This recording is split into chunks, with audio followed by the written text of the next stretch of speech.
Welcome to episode 5 of Discovering Life. Remember in the last video we discussed how this difference between someone who is trying to make sense of their suffering versus someone who is committed to staying stuck in it. I wanted to explore that distinction a little further because this is where most people get confused. In the last video I mentioned that compassion doesn't mean that you become everyone's emotional dumping ground, right? And I stand by that. But where do we draw the line? We need to know that there is a line and we need to draw it.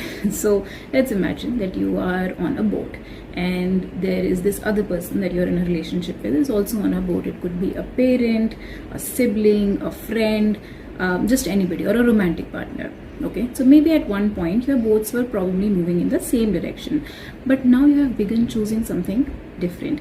Let's say you're learning, you're healing, you're taking responsibility of your inner world, and you're trying to live with a little more presence, a little more awareness in your life, a little more joy and exuberance. But the other person, however, isn't in this journey, and that's okay. Not everyone awakens at the same time, and not everyone wants the same things. The problem isn't that they're suffering. The boat, your boat, leaked once too.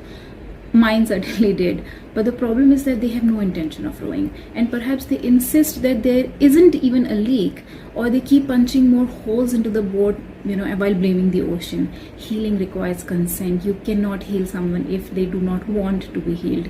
Not because they're a bad person, but just because transformation cannot be outsourced. And Carl Jung once said that people will do anything, no matter how absurd, to avoid facing their own soul. I resonate with it. You can invite someone, you cannot awaken them. Now, this is where people get stuck. We love them, but we try to stand with one foot on our boat and the other foot on theirs. As long as the boat drifts together, it works. But eventually they begin moving in different directions. Not because one person is better than the other, but because they are choosing different destinations. And at some point you have to place both feet somewhere, not because you have stopped loving them, but because gravity exists. Trying to stand on both these boats forever only guarantee that you will fall in the water. And I think this is where the phrase protect your energy gets misunderstood. The choice isn't between compassion and boundaries. The real choice is between codependency, avoidance, and wisdom. Compassion without boundaries, you'll say that I'll stay on the sinking boat because I love you. That's codependency. You'll drown with them. Boundaries without compassion would say you're too low frequency, figure out it yourself. That's avoidance disguised as spirituality. But compassion with boundaries will say, I love you. I see your pain.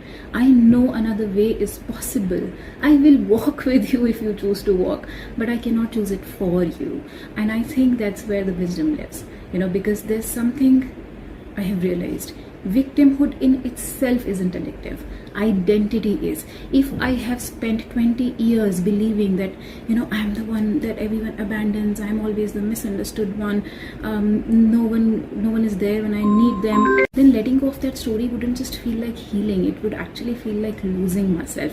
Healing isn't just about gaining freedom. Sometimes it's about grieving an identity. And here's the most important thing that I want to leave you with.